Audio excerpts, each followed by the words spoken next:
Hello student, कैसे हैं आप सब। आज का टॉपिक जो है हम आपके लिए लाए हैं स्पेशल, फिजिक्स और केमिस्ट्री दोनों कंबाइन करके। ये छोटा सा टॉपिक है, कुछ पढ़ने जैसा टॉपिक नहीं, ये इंपॉर्टेंट पॉइंट्स हैं जो आपको एग्जाम के लिए तैयार रखनी है। कुछ फिजिक्स के हैं और कुछ केमिस्ट्री के हैं। ठीक है, आपको इनको अच्छे से क्या करना है, पहले सारे पॉइंट्स को एक पेपर पे नोट कर लेना है और बारी बारी सबकी रिवीजन करना है। बस इसको पढ़ लेना है, अच्छा खासा नंबर मिल जाएगा। बाकी आप और ज्यादा मेहनत करेंगे और बेहतर नंबर मिलेगा। तो उन सारे बच्चों के लिए जिनको ये लगता है कि हमारा मार्क्स ज्यादा कैसे आ सकता है, हम फेल होने से कैसे बच सकते हैं, उनके लिए स्पेशली है। यानी अच्छा स्कोर करने के लिए कम वक्त में ज्यादा से ज्यादा चीजें हैं। तो कॉपी पेन निकाल लीजिए और दिए गए पॉइंट्स को नोट कर लीजिए। तो ये लीजिए एसिड बेस एंड सॉल्ट का हिस्सा, ये इंपॉर्टेंट पार्ट। भाई साहब, अगर इसे आपने पढ़ लिया तो लाइफ सेट, एग्जाम सेट। किसमें से? Acid base and salt. पढ़ने के लिए बेटा देखो, इसमें बहुत सारी चीजें हैं, बहुत सारी चीजें हैं इनको पढ़ने के लिए, लेकिन उनमें से ये वो पार्ट है जो मोस्ट इंपॉर्टेंट पार्ट है। ठीक है, इसको नोट कर लीजिए और इनको बारी बारी क्या करिए, स्टडी करिए। इससे क्या होगा, आपको ये समझ में आएगा कि एसिड बेस सॉल्ट में से सबसे ज्यादा किस पे ध्यान रखने, कौन सा आपका तैयार हो गया, कौन सा नहीं तैयार हो गया। ठीक है, ये बहुत मदद करेगा आपको। नोट कर लीजिए। जैसे पहला लिखा हुआ है एसिड बेस डेफिनेशन, आपको बतानी है। हो सकता है क्वेश्चन एग्जाम में आ जाए। डिफाइन एसिड एंड बेस, या define acid in the term of hydronium ion H3O positive और OH नेगेटिव के बारे में आपको इसको डिफाइन करना है। केमिकल प्रॉपर्टी में डेफिनेटली आ जाएगा, उनमें से ये वो प्रॉपर्टी है जिनके पूछे जाने के चांसेस सबसे ज्यादा होते हैं। इंडिकेटर में आपको क्या है, आर्टिफिशियल इंडिकेटर और नेचुरल इंडिकेटर को याद रखना है। ठीक है, आर्टिफिशियल के इंडिकेटर अपने होते हैं, नेचुरल इंडिकेटर अलग होते हैं, उनके अपने कलर को आपको याद रखना है। ठीक है, टेस्टिंग के लिए इसका इस्तेमाल किया जा सकता है।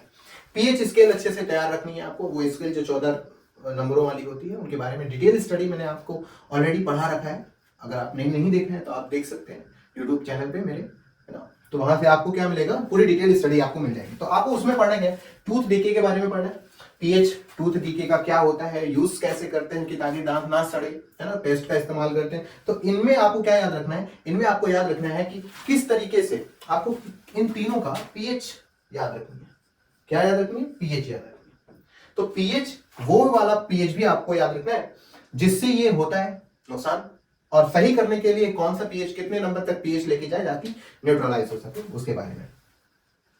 ठीक है, उसके बाद यहां पर देखिए इंपॉर्टेंट पार्ट है, जैसे यहां पर कुछ रिएक्शन दे रखा है, न्यूट्रलाइजेशन रिएक्शन भी दे रखा है, और यहां पर फॉर्मेशन में 4 फॉर्मेशन होते, 5 है, आपको सिर्फ 4 पे ज्यादा फोकस करना है। कास्टिक सोडा पे उनका कॉन्सेप्ट, कॉन्सेप्ट का मतलब होता है कि ब्राइन सॉल्यूशन को लेना, है ना, कौन सी वो जो दो गैसेस हैं किस जगह से निकल रही हैं, और ये कास्टिक सोडा किस जगह पे पाया जाता है, ये सारी चीजों को कॉन्सेप्ट में लेके आएंगे। बेकिंग सोडा का आपको क्या करना है, एक रिएक्शन से याद करना है, दूसरा केक और फायर एक्सटिंग्विशर के बारे में पढ़ लेना है थोड़ा सा, इसका यूज क्या है। पीओपी में आपको क्या करना है, एक रिएक्शन याद करना है, उस पीओपी में जो कंपाउंड पाया जाता है उसका नाम याद करना है, और प्लास्टर ऑफ पेरिस का यूज क्या है। 2 यूजेस 3 यूजेस भी अगर आप याद कर ले बहुत है, जिनमें से एक आपका हो सकता है फ्रैक्चर को सही करने के लिए, दूसरा होता है आपका फायर प्रूफ कंटेनर तैयार करने के, जैसे रूम में कोई आग वाला काम हो रहा है तो इसको चारों तरफ से पीओपी से पूरी तरह से पैक कर दिया जाए तो क्या होता है, आग लगने के चांसेस कम होते हैं।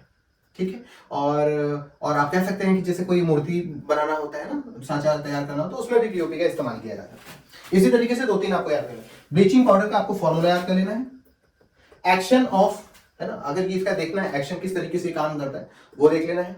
दूसरा यूजेस इसके पढ़ लेने, जैसे क्लोरोफॉर्म बनाने के लिए खास करके ज्यादातर पूछा जाता है, तो क्लोरोफॉर्म में इसका इस्तेमाल होता है।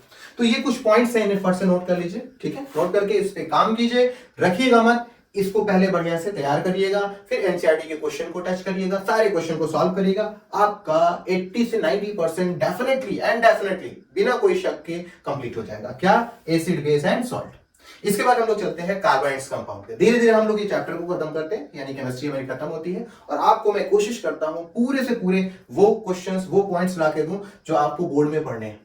ठीक है, तो मेरे साथ लगे रहिए, और क्या करना है आपको, इसे नोट कर लेना। ठीक है, अगले चैप्टर के लिए अगला टॉपिक हम लोग शुरू करेंगे कार्बोनाइड्स कंपाउंड, उसमें देखेंगे क्या क्या इंपॉर्टेंट है। तब तक ये आप नोट करिए फट से।